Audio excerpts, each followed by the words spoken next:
Hola, ¿qué onda? ¿Cómo están? ¿Todo bien? Yo aquí practicando un rato. ¿Saben? Con toda esta onda que le estaba platicando de esta novela clave de la literatura japonesa, el Genji Monogatari, creo que ya les he comentado, ¿no? Que a lo largo de la novela, una manera en la que se comunican los personajes, aquí no está claro si es una obra, digamos, esto es producto de la ficción o realmente era, digamos, de buen gusto comunicarse de esta manera en algunas situaciones, pero de repente recurrían al uso de poemas, ya sea, digamos, citando fragmentos de poemas, principalmente chinos, o bueno, de los que ya eran clásicos en ese entonces, poemas japoneses, o, digamos, improvisando ciertos versos, ciertos poemas, dependiendo de la situación. Y claro, también, digamos, basándose en estos clásicos, ¿no? Recordemos que no era 100% improvisación, un signo de erudición, digamos, de personas cultas.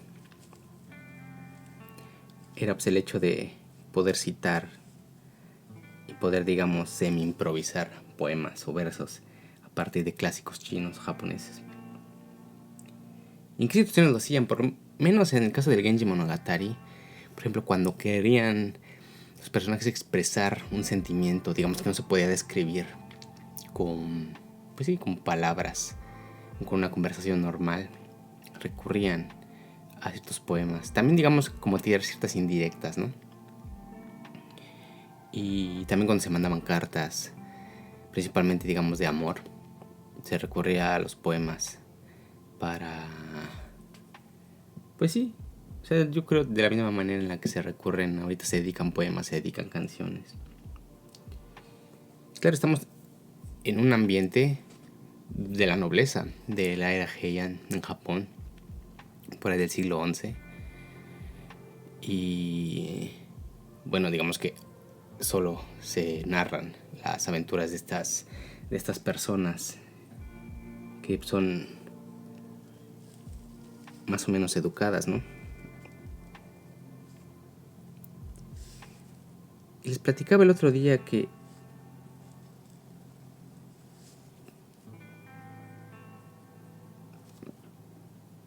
uno de los antologías de poemas que hasta la fecha, digamos, siguen estudiando, es lo que se conoce como el Kokin o Akashu. Y aquí, en esta antología, así como su nombre lo indica, están reunidos poemas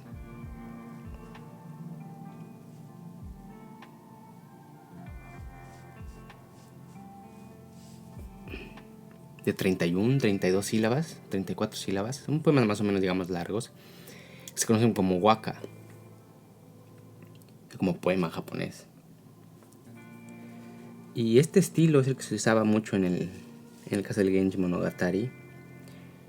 Y lo curioso también, por ejemplo, así como en las batallas de freestyle, también se hacían batallas de como competencias a ver quién podía improvisar el mejor poema. Y creo que esto no es esto es un fenómeno, digamos, pues por ejemplo en la antigua Grecia se hacía algo similar. En España en el siglo de oro, ¿no? Se hacían también ese tipo de digamos, de discusiones a través de los poemas, a través de la improvisación, de ver quién tenía más ingenio a la hora de organizar las palabras en determinados formatos. Por ejemplo, el caso de España el soneto, el caso de Japón de esa era el waka. Y dentro de estas tipo de poemas, digamos que llevan un formato, pues yo creo el más conocido dentro de la tradición japonesa es el haiku. Es el haiku, que son poemas muy breves, poemas que prácticamente lo que hacen es transmitir una imagen. Es un poema muy, muy concreto, muy, muy denso. Y aquí el formato, en el caso del japonés, se puede hablar de sílabas, yo creo que se entiende un poco mejor. Estamos hablando de 17 sílabas. Digamos que se podría dividir en lo que podemos considerar como 3 versos. Un poema muy cortito. Y claro, esta tradición de hacer poemas de esta manera, pues es de siglos. Y algo curioso que esta tradición sigue conservando y digamos que sigue muy viva hacer poemas a la manera de haikus. Por ejemplo, si nosotros vamos en el caso de México, el hecho de hacer sonetos con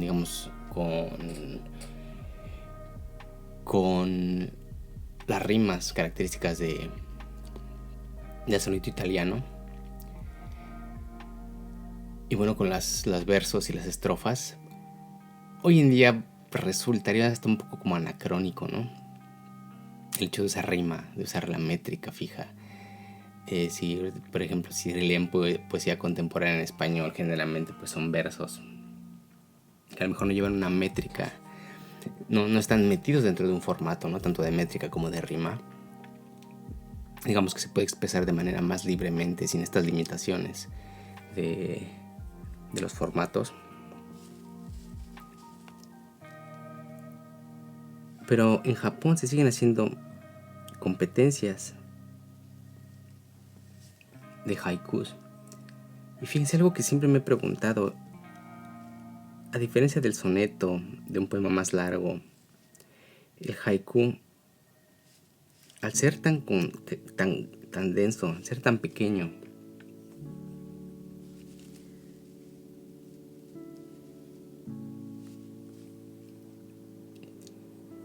se ha hecho por tanto tiempo, no sé hasta qué punto se pueda seguir variando las ideas, las palabras que se incluyen. O sea, yo creo que debe haber un número limitado en el que ya no se pueda, digamos, innovar en el caso del haiku. Yo creo que lo que se puede hacer, que es lo que en las competencias de años recientes se ha hecho, pues es, claro, incorporar aspectos o cosas que pues no existían antes, que es producto, por ejemplo, de la tecnología, de los avances científicos, simplemente del cambio de la sociedad, del modo de vida, pero siempre conservando, digamos, la esencia, tanto de métrica como de otra característica importante del haiku, que tiene que hacer referencia, digamos, a la naturaleza, y en particular a algunos elementos que, digamos, puedan evocar una estación del año. Por ejemplo, si ustedes revisan antologías de haikus, generalmente están divididas por estaciones, porque digamos que es, claro, o sea, nadie te va a meter a la cárcel por no hacerlo, ¿no? Pero digamos que es un requisito que está dentro de la idea del haiku, que tiene que tener elementos que evoquen a cierta estación del año. No tiene que ser algo explícito, o sea, no tiene que tener la palabra verano, otoño, pero por ejemplo, si un haiku dice una rana salta en el estanque y se escucha el sonido del agua, pues a lo mejor, o sea, la estación en la que proliferan las ranas, ¿no? O sea, este tipo de detalles. O si habla, por ejemplo, de la nieve, si habla de la primera brisa fría del otoño, florecimiento de las plantas en primavera, pues sí, o sea, este tipo de detalles evocan cierta estación del año, que es algo característico del haiku. Y les decía, pues también tiene que haber un número limitado de variaciones que se pueden hacer y de elementos que se pueden utilizar para evocar las estaciones del año, ¿no? Por ejemplo, si me dicen invierno, pues puede hablar de hielo, del frío, del viento, de la nieve, de, no sé, de algunos animales que hibernan, algunas plantas características del invierno, los árboles sin hojas. Pero, o sea, hay un número limitado de elementos de la naturaleza. Entonces, lo que se hace actualmente es, digamos, un tanto no seguir, digamos, tan estrictamente esta utilización de un elemento de la naturaleza para evocar una estación del año, pero sí se pueden utilizar otras cosas que están en relación con cierta estación del año. Por ejemplo, hay un haiku que me llamó mucho la atención, que vi el otro día en la televisión, en este tipo de competencias que les platico de haikus. Fue una competencia que se hizo a nivel de preparatoria, estudiantes de preparatoria. Y el haiku, o sea, sí, sin contexto, a lo mejor no tiene tanto sentido, Pero el haiku decía: Akahon de futa, shunya no kapumen. Este akahon de futa es, o sea, traducido al español, sería como uso de tapa, un libro rojo. En una shunya sería como una noche de primavera. Bueno, es que aquí la traducción está un poco rara, ¿no? Shunya no kapumen. Kapumen es el ramen en vaso de estos de unicel, como la sopa maruchan. Sería como uso de tapa de mi sopa maruchan, un libro rojo en una noche de primavera. Aquí sí le metió directamente, digamos, la palabra primavera, pero el elemento que evoca la estación del año o el tiempo, digamos, que está haciendo referencia a este poema, precisamente la clave está en akahon. Digo, a lo mejor sacado de contexto, para otras personas no tenga sentido, para otros países no tenga sentido, pero en Japón, precisamente en la primavera, es cuando se hacen es el nuevo ingreso para los estudiantes a la escuela. Y este akahon, este libro rojo que menciona este joven que hizo este poema, se refiere a los libros rojos, que son las guías de estudio para los exámenes de admisión a la universidad. Entonces aquí el poema es interesante porque lo que hace es, está evocando una noche en la que está estudiando para su examen, y pues en una de esas, para despertar un poco, se prepara una sopa maruchan, y ya ven que le tienes que poner algo encima, ¿no?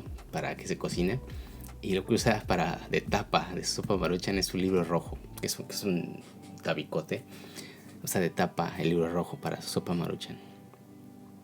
Y eso es un poema bonito, o sea, que aunque ya no utiliza elementos de la naturaleza, pero utiliza elementos que cualquier japonés puede identificar inmediatamente, y digamos que siente esta, pues sí, al ser, bueno, un país de primer mundo, probablemente muchas personas adultas hayan pasado por este proceso en el cual tienen que prepararse para estudiar para la universidad. Entonces todos, digamos, que al escuchar este poema evocan esas noches en las que usaban estas guías de estudio, estos libros rojos para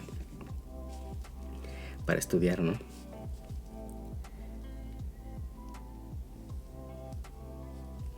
Entonces, dentro de esta forma de, así como yo diría que en español el soneto es la forma que a lo mejor en el mundo es más conocida, la poesía española,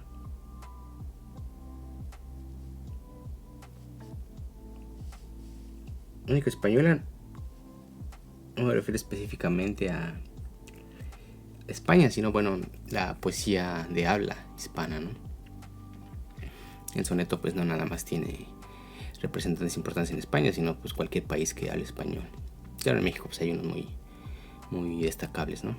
Pero aquí el chiste de la cuestión del haiku, que es, digamos, el representante de la poesía japonesa. En México ocurrió algo curioso. Un poeta mexicano, José Juan Tablada, un poeta que nació a finales del siglo XIX y que su carrera se desarrolló principalmente a principios del siglo XX. Era un poeta que, digamos, que era de estos poetas de vanguardia.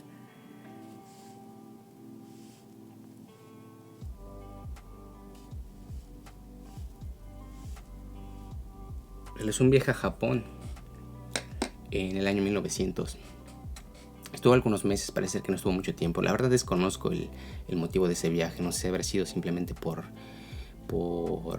pues un viaje de placer, en vacaciones, o haya tenido algunos otros objetivos. Porque parece ser que él también desempeñaba ciertas funciones diplomáticas. La verdad no estoy seguro del motivo, pero el chiste es que parece ser que ciertas imágenes, ciertas experiencias que tuvo en Japón fueron reflejadas en su obra poética. Y bueno, su obra también, digamos, ensayística. Hizo algunos libros, por ejemplo, hablando acerca del pintor Hiroshige. Creo que ya les he mencionado acerca de Hiroshige. Él es un gran representante de lo que se conoce como el ukiyo-e, de estas pinturas realizadas con planchas de madera, con impresiones en planchas de madera. Hizo un libro acerca de Hiroshige, hizo otro libro acerca, digamos, de pues sí, de sus impresiones de Japón en general. Pero creo que su contribución más importante a la poesía en habla hispana. Y aquí fíjense, aquí hizo algo interesante, hizo algo digamos que va en dos direcciones. Por una parte introdujo en México y al idioma español la poesía japonesa, principalmente en el modo de haiku. Realizó tanto traducciones del japonés al español. Bueno, aquí a lo mejor es uno de trampa, no estoy seguro si realizó traducciones del japonés al español. Probablemente haya sido traducciones de poesía japonesa, probablemente de otro idioma. No estoy seguro, parece que no hablaba japonés. Pero el chiste es que realizó traducciones al español de poesía japonesa, principalmente de haikus. Y realizó haikus, o digamos adaptaciones, versiones de lo que sería el haiku en japonés. Pero él realizó, digamos, sus haikus originales en español. Y bueno, aquí pues sí hay ciertas similitudes en la manera en que se cuentan las sílabas. Se hace en español de manera muy similar, 5, 7, 5 sílabas. Puede haber ciertas variaciones, pero bueno, en esencia es prácticamente lo mismo. Y pues sí, sus haikus que hizo él en español. Digo, esto va como de dos maneras, porque algo importante, además de introducir la poesía japonesa a México, digamos en general a los países de habla hispana, también introdujo en Japón la poesía modernista en español. O sea, fue un gran, digamos, puente entre la expresión poética entre Japón y México en particular, y digamos con todo el mundo de habla hispana en general. Y fíjense, por esta labor, digamos, de cultural, recibió ciertas premiaciones, ciertas distinciones. La verdad, no recuerdo el nombre de estas distinciones, pero digamos directamente de la Casa Imperial en Japón, por los aportes culturales y por la difusión de la cultura y de la poesía japonesa en el mundo de habla hispana. Y fíjense, esto que estoy escribiendo aquí, este no es un haiku, es un fragmento de un poema de José Juan Tablada. Y fíjense, algo interesante aquí es que los poemas que escribió José Juan Tablada acerca de Japón los escribió en español. Pero por esta, digamos, relación que tuvo, este intercambio cultural que hubo entre México y Japón, sus poemas fueron traducidos al japonés. Entonces, digo, es algo curioso porque sus haikus, que originalmente fueron escritos en español, se pueden encontrar en japonés. Tú puedes leer en japonés haikus escritos por un mexicano originalmente en español. Claro, en español suenan bonito. En japonés, la verdad, no estoy seguro qué tanto o qué tan bien, qué tanta sonoridad, qué tanto ritmo pueda sonarle a un japonés. A mí, la verdad, es que no me evoca nada, digamos, por la cuestión sonora puramente. Pero en el caso de el español sí. Pero bueno, por ejemplo, este fragmento de este poema japonés creo que nos habla mucho de la manera en que José Juan Tablada veía Japón. Que no estaba exento, a mi parecer, no estaba exento de cierto exotismo, de cierto misticismo. O sea, lo que hacía tan bien, yo creo a cierto punto a propósito, pues era, digamos, retratar una imagen exótica, tanto, pues sí, lejana, misteriosa, pues de un país totalmente desconocido, totalmente diferente al de nosotros. Algo que se hacía mucho a principios del siglo XX, ¿no? Entonces, como les decía, en este poema de aquí, este poema se llama Japón y pues fue traducido al japonés, pues sí, Nihon, Koganeiro, Shinkiro, Agen no Yume yo, Jojo no Izumi. Y bueno, esta es la traducción al japonés, pero bueno, originalmente en español, pues es áureo espejismo, sueño de opio, fuente de líricos ideales. Y digo, esto nos da una idea de cómo la impresión que había dejado Japón, sus visitas a pues sí, a las exposiciones, bueno, donde podía apreciar la pintura, principalmente de la era Edo. Y algo interesante, bueno, algo importante aquí mencionar, que obviamente por el tiempo en que fue, pues fue anterior a la Segunda Guerra Mundial, que es, digamos, algo por lo cual se nos tiene muy en la cabeza la imagen de Japón, y que probablemente ya ha cambiado totalmente la sociedad. Y pues sí, algo, lo que, la impresión que le pudiera dejar a un extranjero, ¿no? Kuganeiro Shinkiro, ahora espejismo, sueño de opio, ¿no? O sea, a lo mejor esto de sueño de opio probablemente estaría más hacia la imagen de China más que de Japón, ¿no? Pero bueno, digamos, le digo, este poema llamado Japón, Nihon.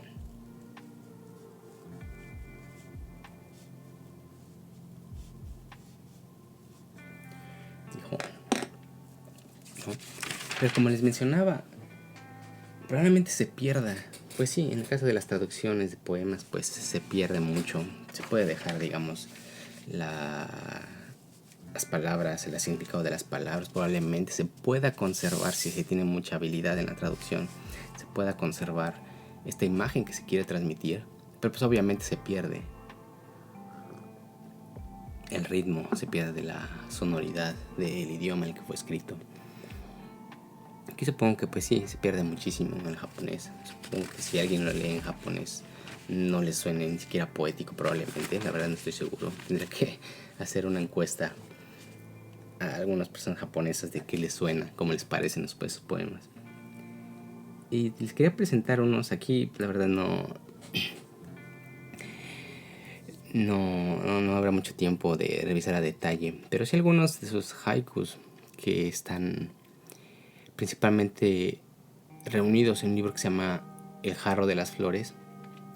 Este junto con poemas de Lipo, digamos que son poemas que pues sí reflejan esta inspiración que tuvo José Juan Tablada por el oriente. En el caso de Lipo, de los poemas de Lipo, por la poesía china. En el caso del jarro de las flores, donde están sus haikus de la poesía japonesa. Fíjense, con esta cuestión de que les digo de la sonoridad en el idioma español de sus haikus, creo que, digamos, el haiku más conocido de José Juan Tablada, y probablemente el más choteado, pues sea el de peces voladores, ¿no? Al golpe del oro solar está en astillas el vidrio del mar. Y claro, aquí obviamente está haciendo referencia, como les decía, a elementos de la naturaleza. Probablemente, aquí la verdad no estoy seguro, pero no sé si los peces voladores hay una temporada en la que aumenta su reproducción y sea más fácil observarlos en el mar. A lo mejor hace referencia a una cierta estación del año.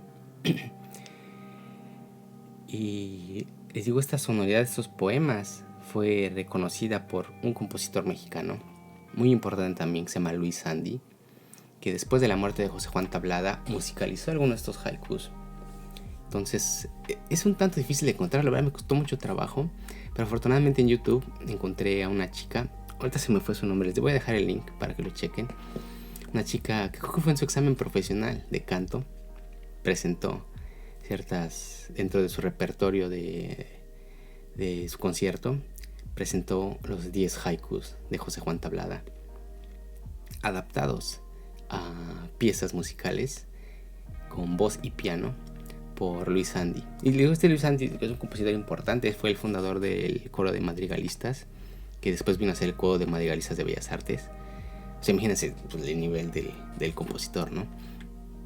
Musicalizó estos poemas y suenan muy bien, suenan un tanto raros, es un tanto raro, digamos, en una pieza de 15 segundos, pues un haiku, ¿no? Que te meta ahí al golpe del oro solar, está en astillas el vidrio del mar.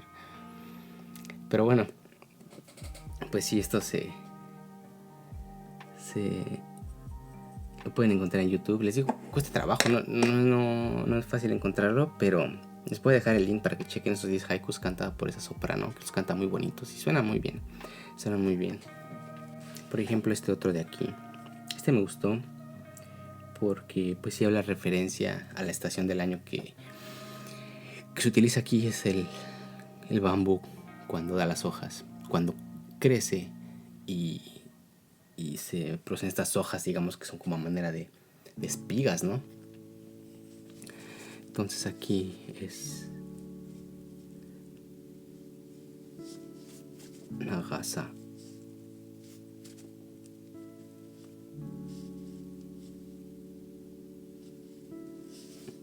Hosoeda.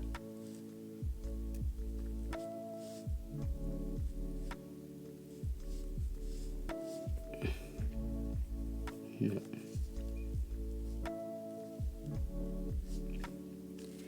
Hanabi.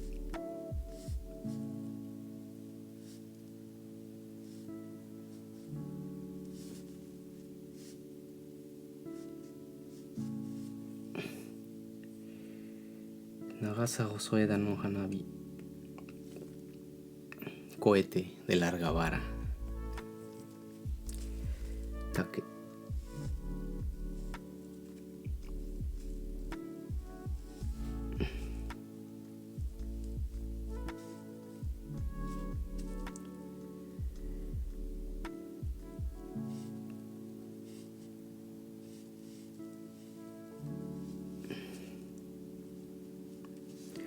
Take ga takasan.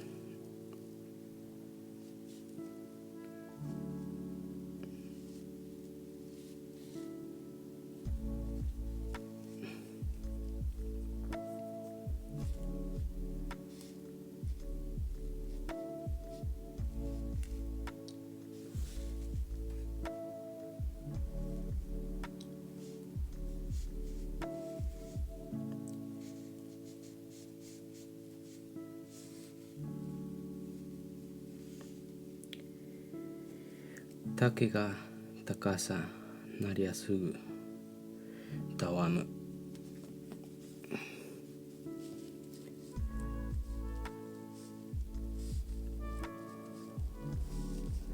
Chisana.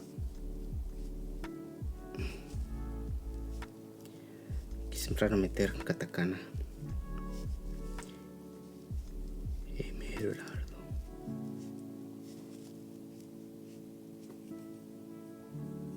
No. Yon.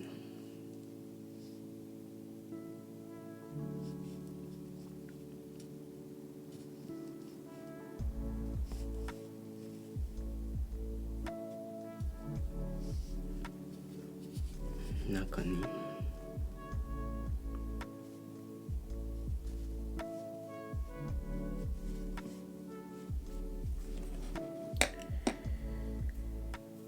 Entonces en este, el bambú, cohete de larga vara, Chisana Hosoeda no Hanabi, Take ga takasa nariasugu tawamu. El bambú sube, apenas se doblega. Chisana emeraldo no yona ame naka ni. En lluvia de menudas esmeraldas. Digo estas menudas esmeraldas haciendo referencia a la forma de las hojas del bambú y cómo se dobla al momento de que alcanza cierta altura, ¿no? Este no estoy seguro si está musicalizado, está dentro de estos 10 haikus musicalizados. Parece que sí. Creo que es el último, el número 10.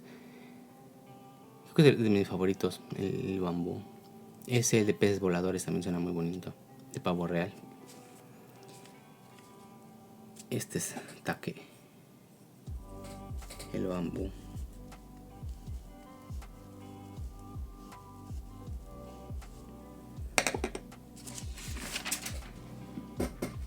Y otro cortito. Ese yo creo que es uno muy muy corto, muy denso. Y aquí probablemente haga referencia al otoño, a las lunas de octubre.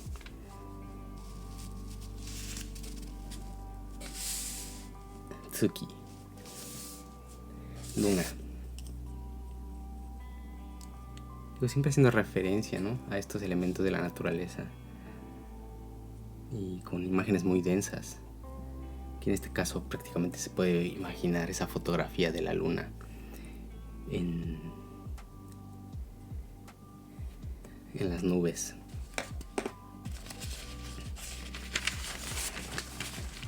Entonces esta Tsuki.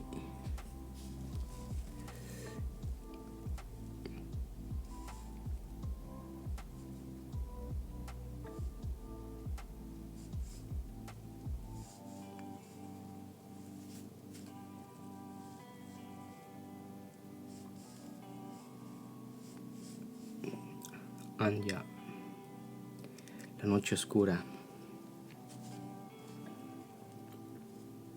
Wa Umi.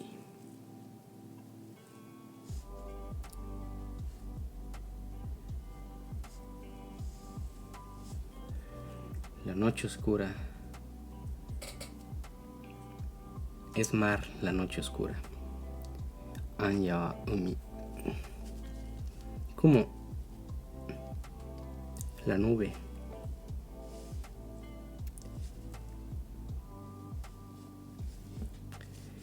Wa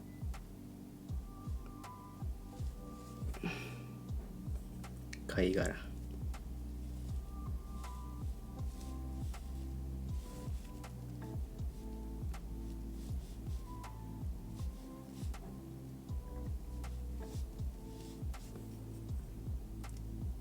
La nube es una concha. Tsuki. Wa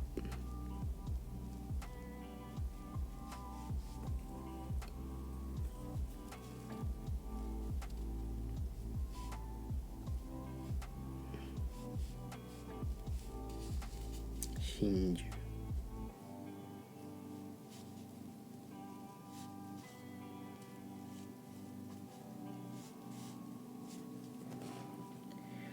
Tsuki wa Shinju. Es mar, la noche negra. La nube es una concha. La luna es una perla. Digo, interesante como... Y suena incluso bonito en japonés. Anya wa Umi. Kumo wa Kaigara. Tsuki wa Shinju. Fíjense, algo muy curioso de encontrar estos poemas, estos haikus en japonés, que pues es el idioma original del haiku, que son realmente traducciones de haikus originalmente escritos por un mexicano en español, por José Juan Tablada. Hay muchos, a lo mejor después les presento otros. Este es Tsuki, la luna. Otros haikus. Pero pues por lo mientras chequen esos poemas del Jarro de las Flores. José Juan Tablada tiene muchos libros, muchos poemas diferentes, no nada más, en este caso poemas, digamos, inspirados por el Oriente. Sus temas son muy variados. Chequen eso, chequen las adaptaciones de Luis Sandy, de los 10 poemas. Ahí sí les puedo dejar el link. 10 haikus, incluido ese de famoso peces voladores y el del bambú. Creo que no está. Este me hubiera gustado que estuviera, pero no, me parece que no está, de la luna. Y pues chequen poemas haikus en japonés. Probablemente las traducciones no sean tan buenas, pero por lo menos si encuentran en YouTube personas que los puedan leer en voz alta para que escuchen la sonoridad de estos poemas como escuchen en su idioma original.